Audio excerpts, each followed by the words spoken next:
Salam alaikum wa rahmatullah, merci de me rejoindre pour cette nouvelle vidéo où nous allons traiter la sixième partie du chapitre Calcul trigonométrique, première partie. Dans cette séquence, je vous donnerai une technique pour retenir les rapports trigonométriques des angles usuels. Rapport trigonométrique des angles usuels. Les angles usuels sont 0 degrés, 30 degrés, 45 degrés, 60 degrés, 90 degrés. Pour transmettre les angles usuels en radians, vous pouvez consulter la vidéo intitulée Exercice 2, calcul trigonométrique première partie sur votre chaîne YouTube Mustafa Baq. Alors, 0 degré, c'est 0 en radians. 30 degrés équivaut à P sur 6 en radians. 45 degrés équivaut à P sur 4 en radians. 60 degrés équivaut à P sur 3 radians. Puis 90 degrés équivaut à P sur 2 radians. On va commencer par sinus x. Alors ici on pose 0, 1, 2, 3, 4.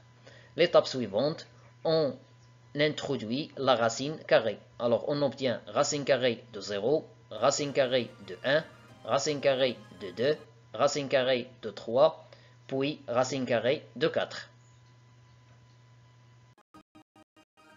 Les simplifications, racine carrée de 0 vaut 0, racine carrée de 1 vaut 1, pour racine carrée de 2 et racine carrée de 3, aucun changement, racine carrée de 4 vaut 2.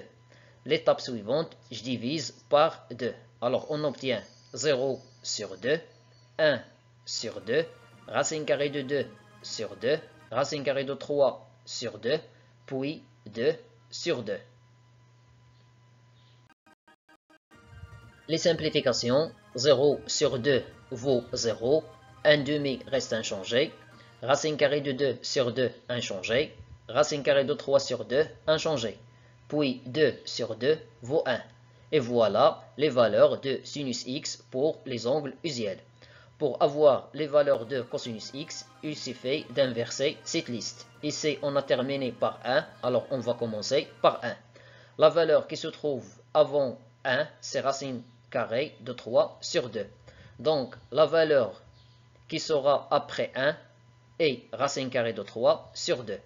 La valeur qui se trouve avant racine carrée de 3 sur 2, c'est racine carrée de 2 sur 2. Donc, la valeur qui sera après racine carrée de 3 sur 2, c'est racine carrée de 2 sur 2. La valeur qui se trouve avant racine carrée de 2 sur 2, c'est 1 demi.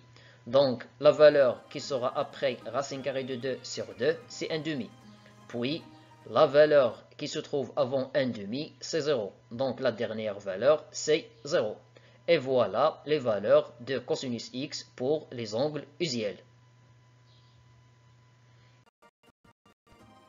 Pour déterminer les valeurs de tangente x, il suffit d'appliquer la propriété tangente x égale sinus x sur cosinus x.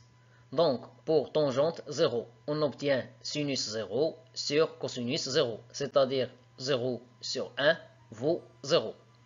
Pour tangente p sur 6, on obtient tangente p sur 6 égale sinus p sur 6 divisé par cosinus p sur 6. Sinus p sur 6 vaut 1 demi. Cosinus p sur 6 vaut racine 3 sur 2. Après, on applique la propriété a sur b, tout divisé par c sur d égale a sur b fois d sur c. L'étape suivante, la simplification par 2. Donc, il nous reste 1 sur racine carrée de 3. Puis, nous allons multiplier les deux membres de cette fraction par la valeur racine carrée de 3. Donc, on trouve 1 fois racine carrée de 3, tout divisé par racine carrée de 3 fois racine carrée de 3. 1 fois racine carrée de 3 vaut racine carrée de 3. Racine carrée de 3 multiplié par racine carrée de 3 vaut 3. Donc, on obtient tangente pi sur 6 égale à racine carrée de 3 sur 3. Pour tangente p sur 4, on a tangente p sur 4 égale sinus p sur 4 divisé par cosinus p sur 4. on sait que sinus p sur 4 égale cosinus p sur 4 égale la racine carrée de 2 sur 2. Donc on obtient racine carrée de 2 sur 2 divisé par racine carrée de 2 sur 2, c'est-à-dire le nombre 1. Alors tangente p sur 4 vaut 1. Le cas suivant, tangente p sur 3 égale sinus p sur 3 divisé par cosinus p sur 3. Sinus p sur 3 vaut racine carrée de 3 sur 2. Cosinus p sur 3 vaut 1 demi. Donc on obtient racine carrée de 3 sur 2 divisé par 1 sur 2. C'est-à-dire racine carrée de 3 divisé par 2 multiplié par 2 divisé par 1. J'ai appliqué la propriété A sur B divisé par C sur D. L'étape suivante, la simplification par le nombre 2. Donc, il nous reste comme résultat racine carrée de 3 sur 1, c'est-à-dire racine carrée de 3. Alors, en définitive, on obtient tangente P sur 3 égale racine carrée de 3. Pour tangente P sur 2, on obtient sinus P sur 2 sur cosinus P sur 2, c'est-à-dire 1 sur 0, ce qui est impossible. Donc, tangente P sur 2 n'existe pas. Finalement, je te remercie de nous avoir suivis. Je te dis à très bientôt pour du nouveau contenu. Salut!